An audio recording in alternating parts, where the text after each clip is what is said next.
2 araw pa lamang ang nakalipas mula nang manganak ang isang babae.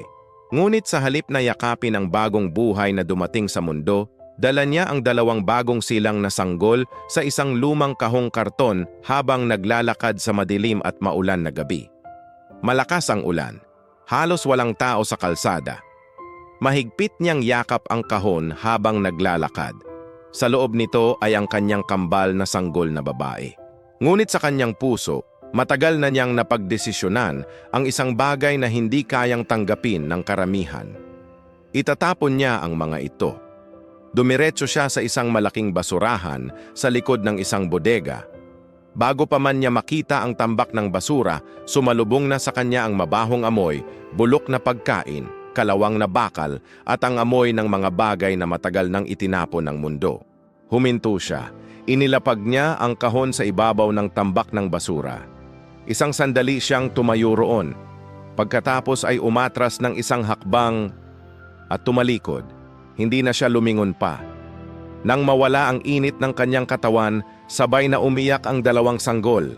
Malakas, desperado. Ngunit patuloy lamang siyang naglakad palayo. Mas lalo siyang nagmadali. Pagdating sa kalsada, pumara siya ng taxi, binuksan ang pinto at sumakay. Sa loob ng kanyang isip, may maliit na tinig na biglang sumagi. Paano kung mapuno ng ulan ang kahon? Ngunit agad niyang itinulak ang isip na iyon palayo.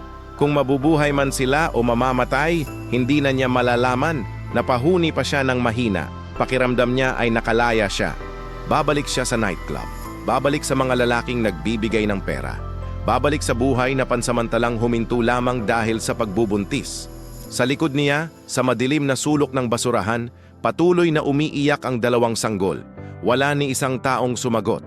May isang babae na gabi-gabing pumupunta sa lugar na iyon upang mangalakal ng anumang mapapakinabangan sa basura.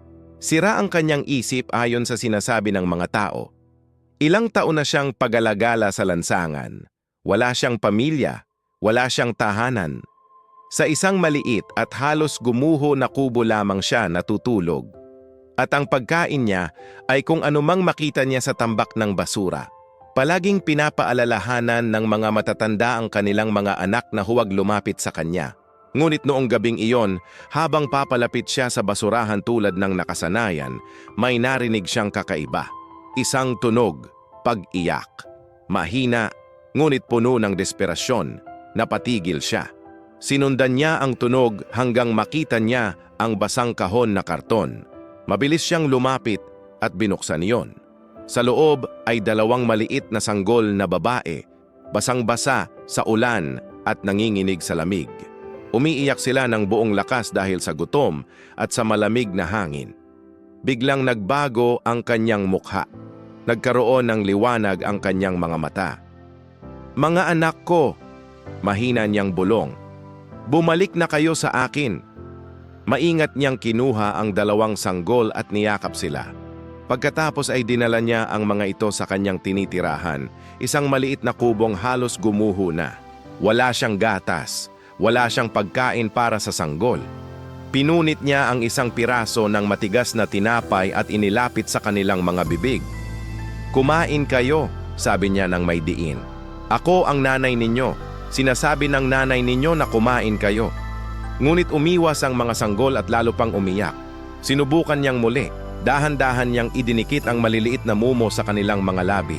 Patuloy lamang silang umiyak. Sinubukan niyang painumin sila mula sa lumang lalagyan ng tubig. Ngunit tumanggi pa rin ang mga ito. Hindi nila kayang tanggapin ang anumang ibinibigay niya. Biglang naging magaspang ang kanyang boses. "Tama na, ako ang nanay ninyo." Ngunit patuloy pa rin ang pag-iyak. Unti-unting lumambot ang kanyang mukha. "Pasensya na," mahina niyang sabi. "Mga anak ko kayo?"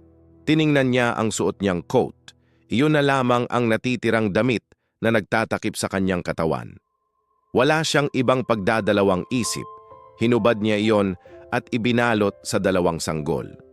Pumasok ang malamig na hangin sa mga bitak ng sirang bubong at tumama sa kanyang hubad na katawan. Ngunit hindi siya gumalaw. Humiga siya sa malamig na sahig at niyakap ang balot na kinaroroonan ng 2 sanggol. Ginamit niya ang sarili niyang katawan upang harangin ang lamig ng gabi. Buong gabi siyang nanatili roon. Wala siyang pera, wala siyang tahanan, at ayon sa mundo, wala rin siyang matinong isip. Ngunit noong gabing iyon, siya lamang ang taong nakatayo sa pagitan ng dalawang bagong silang na sanggol at ng kamatayan. At kung minsan, ang tunay na pagiging ina ay hindi nasusukat sa kung sino ang nagluwal sa bata, kundi sa kung sino ang handang ibigay ang sarili upang mabuhay ang isang buhay. Sa mundong madalas sinusukat ang halaga ng tao sa pera, kagandahan o tagumpay, may mga kwento na nagpapaalala sa atin ng isang mas malalim na katotohanan na ang tunay na kabutihan ay nagmumula sa puso. Sa kwentong ito, makikita natin ang dalawang magkaibang uri ng puso. May isang taong may kakayahang magbigay ng buhay, ngunit pinili niyang iwanan ito. At may isang taong halos wala nang maibigay sa mundo. Walang pera, walang tahanan, at itinuturing pang wala sa tamang pag-iisip, ngunit siya pa ang nagpakita ng tunay na pagmamahal at malasakit. Ipinapakita nito na ang pagiging mabuting tao ay hindi nakasalalay sa estado sa buhay. Hindi ito nakukuha sa yaman, edukasyon o reputasyon. Ang kabutihan ay nagmumula sa isang pusong marunong maawa, marunong magmahal, at handang magsakripisyo para sa kapakanan ng iba. Minsan, ang mga taong minamaliit ng mundo ang siyang ginagamit ng Diyos upang ipakita ang kanyang awa at habag. Ang babaeng walang-wala ay naging kanlungan ng dalawang sanggol na walang kalaban-laban sa malamig na gabi. Kahit wala siyang maibigay na gatas o maayos na tirahan, ibinigay niya ang tanging mayroon siya, ang kanyang sariling katawan upang protektahan sila mula sa lamig. Iyan ang uri ng pag-ibig na hindi kayang bilhin ng pera. Maraming tao ang maaaring magbigay kapag sila ay sagana. Ngunit ang taong nagbibigay kahit siya mismo ay walang-wala. Iyan ang tunay na kabutihan sa paningin ng Diyos. Sa buhay natin, maaaring may mga pagkakataon na tila maliit lang ang ating magagawa. Ngunit tandaan natin na sa mga mata ng Diyos, kahit ang pinakamaliit na gawa ng kabutihan ay may napakalaking halaga. Ang simpleng pagtulong, ang pagdamay sa nangangailangan, o ang pagligtas sa isang buhay ay maaaring maging instrumento ng Diyos upang baguhin ang kapalaran ng isang tao. Kaya huwag nating maliitin ang kabutihang kaya nating gawin.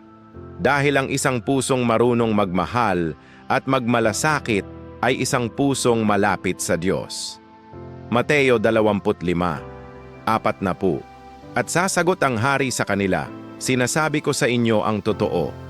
Anuman ang ginawa ninyo sa isa sa mga pinakamaliit sa aking mga kapatid na ito, sa akin ninyo iyon ginawa." Gusto mo bang makasave sa binibili mo? Bumisita sa Smart Save to Shop. Link nasa comment section. Kung nagustuhan mo ang video, mag-like, comment, at share. Malaking tulong ito sa amin. Sundan mo rin kami para updated sa bagong videos. Forever bless. God bless. Ingat lagi.